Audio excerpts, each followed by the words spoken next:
Welcome to the 2015 NBA Draft Breakdown for Trey Lyles, the Kentucky freshman. Played out of position all year. He's 19 years old, 6'10", 241 pounds.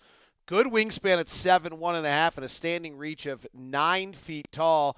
Lyles was projected right around the teens in the NBA draft. He played 23 minutes a game on that loaded Kentucky team, 9 points, 5 rebounds, and assists. 49% shooting from the field, but poor from three, though good free throw shooting. The book on Lyles, not explosive. That's the concern. You see it right out of the chute here on our video. But if you watch some other things and you watch him more, I think he's explosive enough.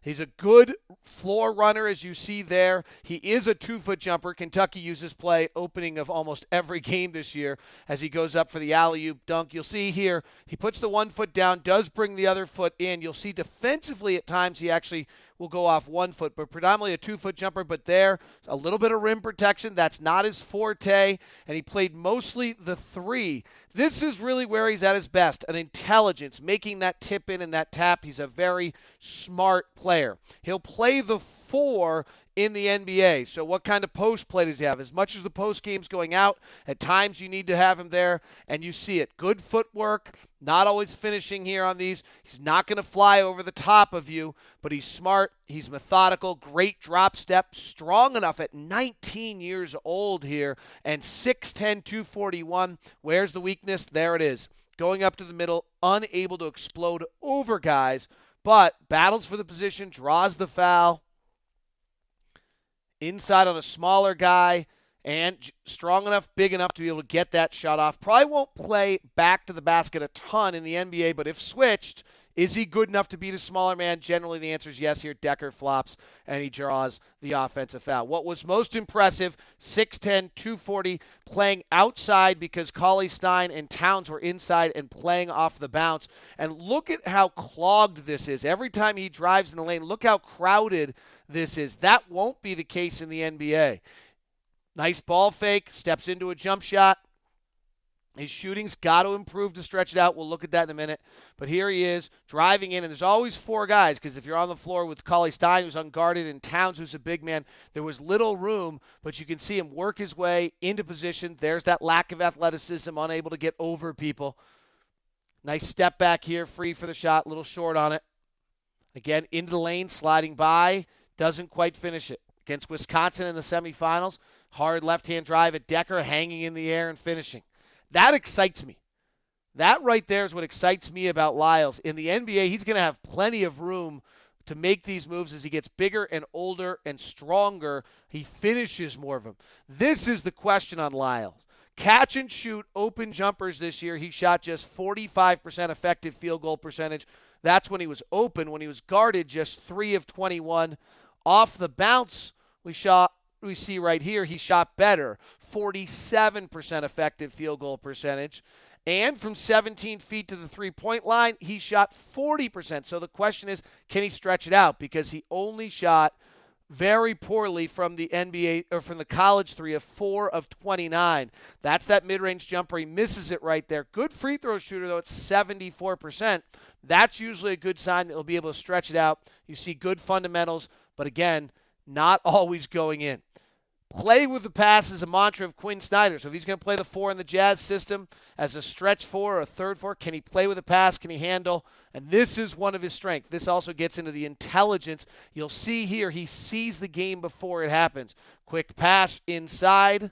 And this is such a regular sight with Lyles. And this is a guy really playing out of position at the small forward, moving the ball beautifully time and time again in all the games that you watch of him.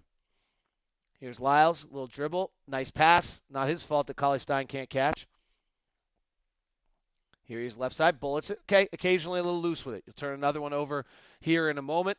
But it's always the effort to make the pass. In the post, finds the cutter. Cauley-Stein can't catch.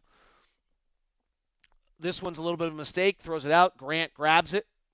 But I love this. One dribble left, create the passing lane, enter into the big man. These are really smart basketball plays. I love this one, too. It's a turnover, but that's because Cauley-Stein didn't look. Rebounding is a concern I have. He averaged 5 boards a game, but when you watch the video, you see this a lot. Going up for a rebound, unable to grab it. Pow in the body, unable to grab it. Another one, in the body, unable to grab it. That's the concern I have of what kind of an NBA rebounder he'll be. Fights for it, goes after it, gets that one. He'll also have to defend the 4 in the NBA, and that now is playing so much switching, so much out on the floor. He had to do a ton of it playing the 3 at Kentucky. I thought he was very impressive in this regard for, again, 6'10", 240, just 19. Great body control, great ability to control. Look at the stop there and to affect the shot. Out on the wing, good quick movement, nice feet. Steps over, avoids the foul, no foul team. Teammates help, well done. In the paint, ball gets knocked around, holds his ground, good no foul. At the top here on a pretty nice score for Arkansas. Here's where the athleticism actually shows a little bit. As much as we talk about it, he clearly altered that shot and impacted the play at the rim for all the talk of no athleticism. Again, they're going to try it again. Same play shortly thereafter. He slides this time. No foul. Alters the shot. This was really impressive to me. Against Kaminsky here, this aspect of his game translates well. He may be able to play defensively in the NBA sooner than many 19-year-olds. Driving, holding, affecting the shot against a smaller man. You'll get that all the time. Here's against Decker. Good hesitation. Decker gets by him. Foul on Harrison. Hustle plays. 50-50 balls, something I'm charting this year. And this is where I think you see his IQ because he gets a lot of these. Somehow he comes out with that ball there. Ball's loose, bouncing around. Look at the hustle getting back. Is here, all the way comes back. Missed layup. Lyles is there for it. The rest of his teammates didn't come. He's on the right side here, going after the rebound. It's the same kind of thing. He tapped it and kept it alive. He saw the play. Look at the hustle in the middle of the floor here, coming all the way back. Gets there, alters the pass. Now his team collapses on Montrell, and they don't get a bucket, but that's all because of Lyles' hustle.